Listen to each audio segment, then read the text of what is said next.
Olá, crianças, tudo bem com vocês? Hoje nós vamos ter uma aula bem legal e eu quero que vocês descubram aí, olhando o cenário, sobre o que nós vamos estudar hoje. Mas antes eu quero que você escute uma história bem legal comigo aí. Acompanha comigo aí na telinha. Era uma vez uma floresta cheia de animais que nunca havia sido visitada por nenhum humano. Todos os animais, embora de diferentes espécies, viviam em harmonia. Todos eles tinham características diferentes. Por exemplo, o macaco era o malcriado, o esquilo era o covarde, o leão era o corajoso, a gazela era a mais rápida, a tartaruga a mais lenta, a raposa a atrevida e as abelhas eram as mais trabalhadoras. O único animal que não se dava bem com nenhum outro era o corvo. Ele não gostava de dividir a sua comida. E às vezes, ele até roubava a comida de outros animais e saía voando. Todos os animais falavam sobre o egoísmo do corvo e que ele precisava aprender uma lição. Então, a raposa, a mais esperta, teve uma ideia. Rapazes, deixem comigo. Eu vou dar um jeito nesse corvo egoísta e ele nunca mais será arrogante desse jeito. Um dia, o corvo entrou na cidade para procurar comida. E ele voltou para a floresta com um grande pedaço de queijo na boca. E descansou em um galho. Observando de longe, a raposa fez um movimento para tirar o queijo da boca do corvo. A raposa chegou ao lado da árvore em que o corvo estava descansando. Naquele momento, ele estava pegando o queijo. Olá, meu amigo. O que você está comendo? Eu nunca vi esse tipo de comida. Chama-se queijo. Os humanos comem isso.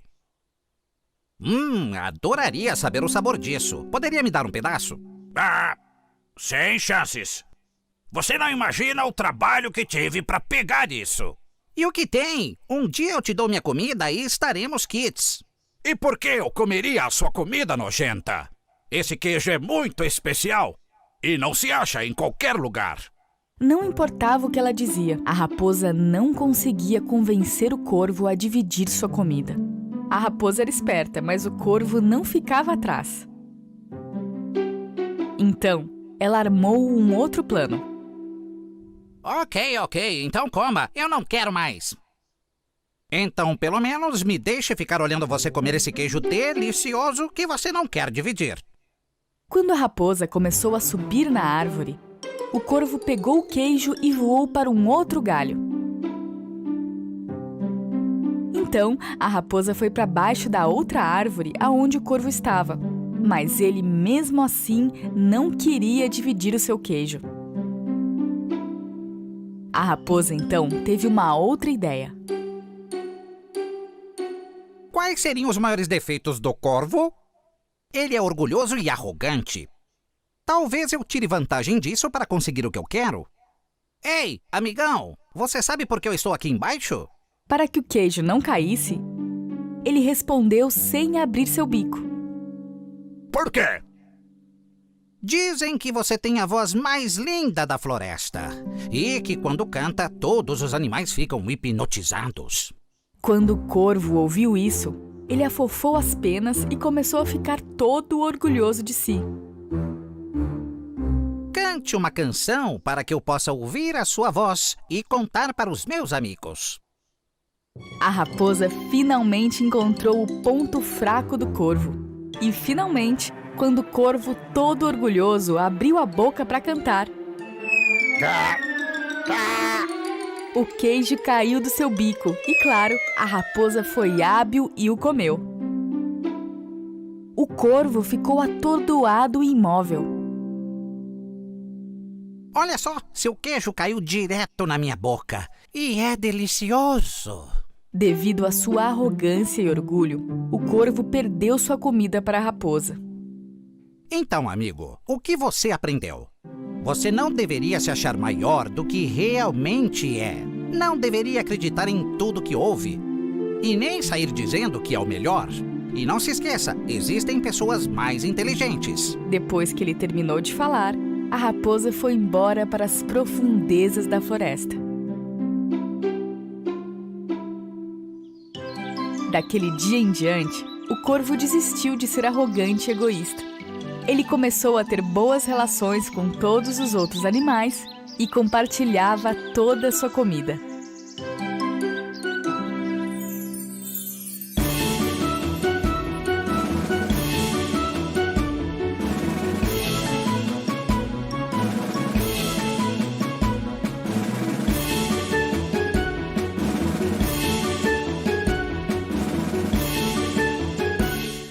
Então, crianças, vocês entenderam? O que vocês aprenderam com essa história?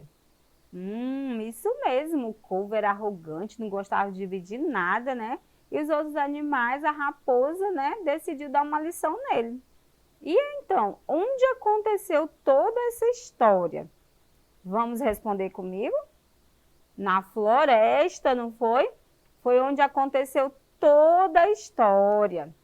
E o que a raposa disse para bajular o corvo? O que ela falou? Ela falou que ele cantava muito bem, que a voz dele era muito bonita e que todos os animais da floresta queriam ouvir. Isso será que era verdade? Não, né? Ela falou aquilo porque ela tinha segundas intenções. Quais eram as intenções? Comer, a comida do corvo, não era? E no final da história, a raposa conseguiu o que ela queria? O que vocês acham? Conseguiu, não foi? Ela acabou conseguindo comendo o queijo do corvo, não foi? Então, crianças, diante dessa história, dessas perguntas que eu fiz para vocês já conseguiram identificar sobre o que nós vamos estudar hoje? Isso mesmo, hoje nós vamos estudar sobre as fábulas. Olha só, nós vamos estudar sobre as fábulas. E quando a gente fala de fábula, você consegue lembrar de alguma? Qual que você lembra? Eu trouxe algumas aqui só para mostrar para vocês. Olha só, a cigarra e a formiga, né? Nós temos a cigarra e a formiga. Nós temos o rato da cidade, o rato do campo. Olha que legal, né? Vocês conhecem essa história? Tenho certeza que vocês conhecem. Eu trouxe também a lebre e a tartaruga. É claro que aqui é só a capa do livrinho, né? Só a imagem. O leão e o ratinho. Olha só. O leão e o ratinho. E você? Vocês lembram de outras fábulas? Conhecem? Estão lembrando de mais alguma fábula? Então, o que é essa fábula? Vamos acompanhar comigo aí na telinha? Fábula é um gênero do tipo narrativo, muito popular e apreciado por pessoas de diferentes idades. Nascida da tradição oral, estudos indicam que no Oriente, por volta do século 5 a.C., o próprio nome remete a histórias contadas e passada de geração para geração, né? E tem aí o nome fabulário, que significa história, jogos e narrativas, né, crianças? Então, o que são fábulas? São histórias que foram contadas de geração para geração. O avô contou para a mãe, para a nossa mãe, que contou para o filho, e aí foram contando um para o outro. Isso são histórias de tradição popular, porque foram contadas e passadas de pai para filhos, né? No decorrer da vida. As fábulas, elas têm características. Você saberia me dizer uma característica dela? Vamos ver se você está certo? Acompanha comigo aí na telinha. Principais características de uma fábula. A fábula é uma narrativa de caráter ficcional e que usa a alegoria para construir seus sentidos. Os animais, que são personagens, possuem características humanas como a ganância, a preguiça, a inveja, a sabedoria. astúcia e outros, né? E etc.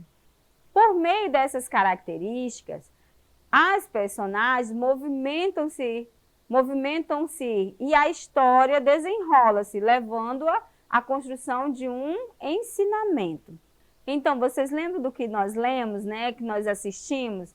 O corvo e a raposa. O que aconteceu no decorrer dessa história? No final, o ensinamento era fazer com que ele deixasse de ser orgulhoso, arrogante, e ele compartilhasse as coisas que ele tivesse. Então, ali teve um ensinamento, né?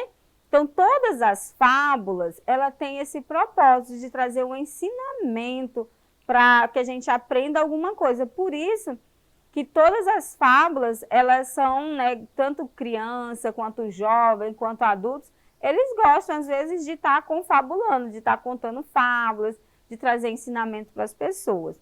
Vamos ver mais um pouco sobre as características? Acompanhe comigo aí na telinha. Considerando que a fábula pode ser contada oralmente, sabemos que há diferentes versões de uma mesma história, o que não compromete a sua função, a de levar uma pessoa a refletir sobre o comportamento em sociedade. Então, as pessoas, você sabe, né? Um conta uma história aqui, quando vai ser recontado, outro já conta de uma outra forma. Cada vez que alguém conta o mesmo conto, vai sair um conto a mais ou a menos, ou uma criatividade a mais, né? Outra característica, acompanha comigo aí. As fábulas podem ser escritas em prosas, textos em parágrafos ou em versos. Os títulos geralmente fazem referência às personagens e o tempo e o espaço relacionando-se no habitat. A linguagem é simples, objetiva e direta, e pode haver diálogo com a presença do discurso direto, né? Que é o próprio personagem falando. A estrutura de uma fábula. Sendo a fábula um texto narrativo, é importante lembrar-se de que ela deve ter uma estrutura mínima de começo, meio e o fim. Ou seja, o início apresenta os personagens e as situações, depois o desenvolvimento. Por fim, né, cria-se um ensinamento, ou seja, ela vai ter a moral. Mas na próxima aula nós vamos falar um pouco mais sobre isso. Nós vamos parar por aqui e depois nós retomamos falando sobre a estrutura da fábula, tá bom? Eu acredito que vocês aprenderam um pouco sobre as fábulas até aqui, como que elas são, os tipos de fábula que vocês já conhecem, mas nós voltamos daqui a pouco para a gente continuar essa aula. Até mais!